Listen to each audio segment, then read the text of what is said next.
ωραία στιγμή και ωραία μέρα. Ήρθαμε κοντά με τον κόσμο και οι καινούργιοι ποδοσφαιριστές να νιώσουν ότι ήρθαν σε μεγάλη ομάδα. Ήταν πάρα πολύ ο κόσμος εδώ πέρα, χαρήκαμε πολύ και μας έδωσε δύναμη για την υπόλοιπη τη σεζόν. Μπορεί να έχει στεγνωθεί λίγο με κάποια αποτελέσματα, νομίζω είδαν και την προσπάθεια που κάνουμε μέχρι τώρα και ότι ήμασταν άτυχοι, αλλά είναι ωραίες στιγμές να βλέπεις και νέα παιδάκια να έρχονται να ζητάνε αυτόγραφα, να βγαίνουν φωτογραφίες με τους ποδοσφαιριστές. Είναι ωραίες στιγμές του αθλητισμού έτσι, και νομίζω ομορφαίνει και το ποδόσφαιρο αυτές τις πράξεις. Το μυαλό πάει στην Τούμπα. Εντάξει, λογικό είναι την Κυριακή ένα ντέρμπι της πόλης. Φυσικά θα είμαστε έτοιμοι την Κυριακή για να πάμε να χτυπήσουμε το μάτι. Πρέπει να είμαστε κοντά στον κόσμο, μας το ζητάει και είναι όφελός μας όσο μπορούμε να πλησιάζουμε την ομάδα στους φίλους μας, στα παιδιά, στις οικογένειες, γιατί ο Άρης είναι μια οικογένεια και είμαστε όλοι μια γροθιά. Είναι ωραία η ατμόσφαιρα σήμερα εδώ στην εκδήλωση, διότι είναι ευκαιρία να έρθουν πιο κοντά η ομάδα με τους φιλάθλους, με τον κόσμο, αλλά και κυρίως και με τα μικρά παιδιά.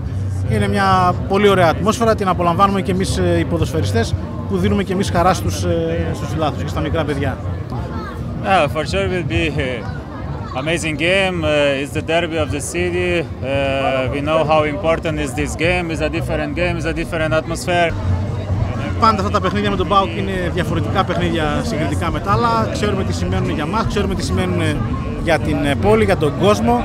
Κερδίσαμε στο τελευταίο παιχνίδι, ανακτήσαμε την αυτοπεποίθησή μας, εσωλάβησε και η διακοπή, δουλέψαμε καλά αυτό το διάστημα και πρέπει όλη την Κυριακή να είμαστε έτοιμοι για το παιχνίδι. Some moments I talk about this, more than before than one a very important game like this, the derby, and so now is the focus only on the game and all our focus, all our. Δεν είναι στιγμή να μιλήσουμε τώρα για συμβόλαια. Το μυαλό μας είναι στο ντέρμπι που έχουμε μπροστά μας. Μόνο εκεί είμαστε συγκεντρωμένοι. Δουλεύουμε για το παιχνίδι της Κυριακής και δεν μας απασχολεί τίποτα άλλο. I think it's very important. We have the opportunity and to can help also the team with goal.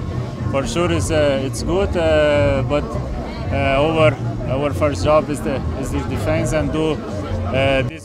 Πάντα είναι ωραίο να σκοράρεις όταν σου δίνεται η ευκαιρία. Μου αρέσει να σκοράρω, αν και η δικιά μου δουλειά είναι κυρίως στην άμυνα. Από εκεί πέρα την Κυριακή, όπως είπαμε, μας περιμένει ένα πάρα πολύ δύσκολο παιχνίδι. Πρέπει να είμαστε συγκεντρωμένοι, να δουλέψουμε στο 100% για να εμφανιστούμε έτοιμοι.